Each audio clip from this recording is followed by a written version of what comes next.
Respected lecturer and all my classmates present here, a very good afternoon to all of you. Today I will tell you about Indonesia's health with COVID-19. First of all, my name is Aprilia Indah Permatasari and I'm from English course level 2. Let's get started. Dying alone in Indonesia's crime battle with COVID-19. A firefighter hauling the dead from their homes. A lack of access to oxygen and a community banding together during a time of crisis. These are scenes that have emerged from Indonesia. Dua warga Indonesia yang positif terinfeksi virus corona dianggap melakukan kontak dengan warga negara Jepang warga wilayah Jawa Barat menjalani proses karantina selama A country currently seeing its worst COVID outbreak so far. With more 2.7 million infections so far, this week alone has seen record-breaking daily case number surpassing 50,000. It has become Asia's new COVID epicenter. As the new highly transmissible Delta variant continues to ravage the country, Indonesia appears to be facing a worsening crisis. A firefighter on the COVID front line. Wirawan is a firefighter in Jakarta, but instead of battling fires, he has been tasked with handling the bodies of COVID victims. For the past year, he and his 7 teammates, all dressed in full PPE gear, have been responsible for picking up bodies from their homes, tending to the corpses before finally delivering them to burial. Many of the deaths, he says, died alone, possibly caused by were unable to get immediate treatment or were turned away by hospital. Before the latest spike in cases, he arranged 2 or 3 funerals a day.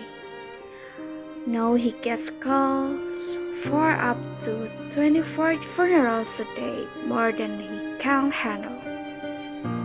Indonesia's COVID crisis took a turn for the worse after the 8 holidays in early May. After at least 1.5 million people defied the domestic travel ban, the quarantine requirements for visitors from abroad were also lax. Indonesia has never stopped international flight arrivals and only recently imposed an 8-day quarantine period, up from the previous 5 days. Health experts say it is impossible to control the virus while the country's borders are still open. Troop officials maintain that only selected foreigners can enter the country. Indonesia's official death toll is no more than 70,000, with around 1,000 people killed by COVID every day in the past week. However, many believe that the real toll is much higher. According to Indonesian Independent Data Group about COVID-19, at least 450 people have died in their homes since June, after they had no choice but should go outside to a hospital. The Indonesian Association of Public Health Experts said the lack of oxygen stemmed from the government's inability to anticipate the record increase in the number of cases. Health experts have earlier warned the government that there will be a significant rise in cases due to the holidays. On social media, people are desperately pleading for help to get oxygen tanks, refills, and hospital beds for their friends and family. There are long lines outside the handful of oxygen stores that are still open. Most are closed because of the shortage. But as desperation rises, so have the scams. When resident Shani Budi told the BBC outside source that he was scammed while trying to get oxygen for his mother-in-law. He found an oxygen supplier and was asked to pay in advance.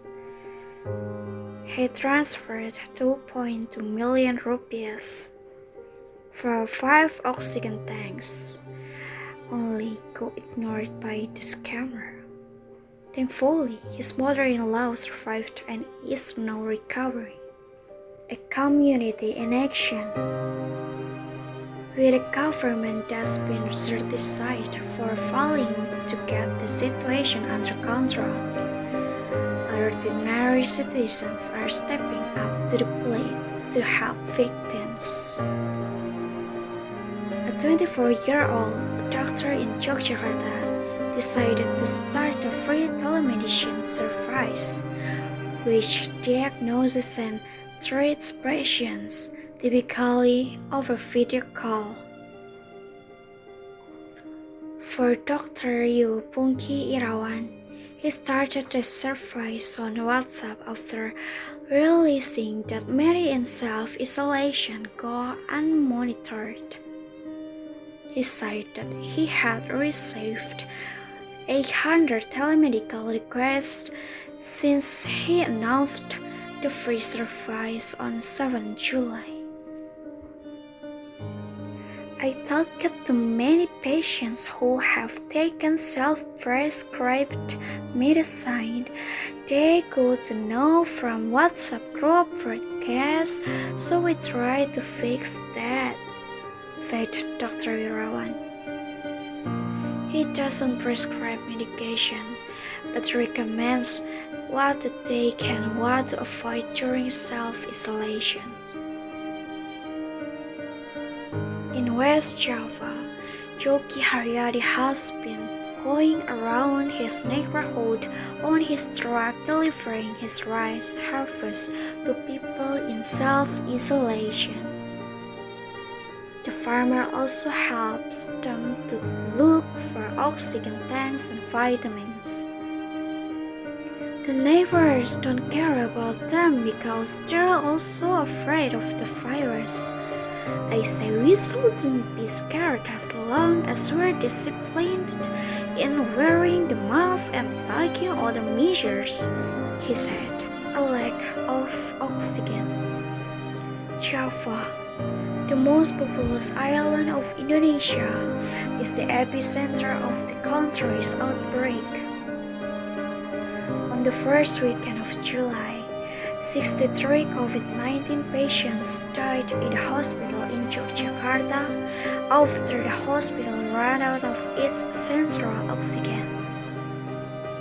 The deaths shocked the nation, though the hospital maintained that media reports had overcounted the death toll. Since then, several hospitals in different cities have had to turn down new patients due to a lack of oxygen supply. Indonesia received another 998,400 doses of AstraZeneca. The vaccine is a donation from Japan government to help Indonesians struggling with the COVID-19 pandemic. The Minister of Health Budi Gunadi Sadikin appreciated the Japan government for the vaccine donation. It shows the strong relationship between the two countries. Thank you for watching this video.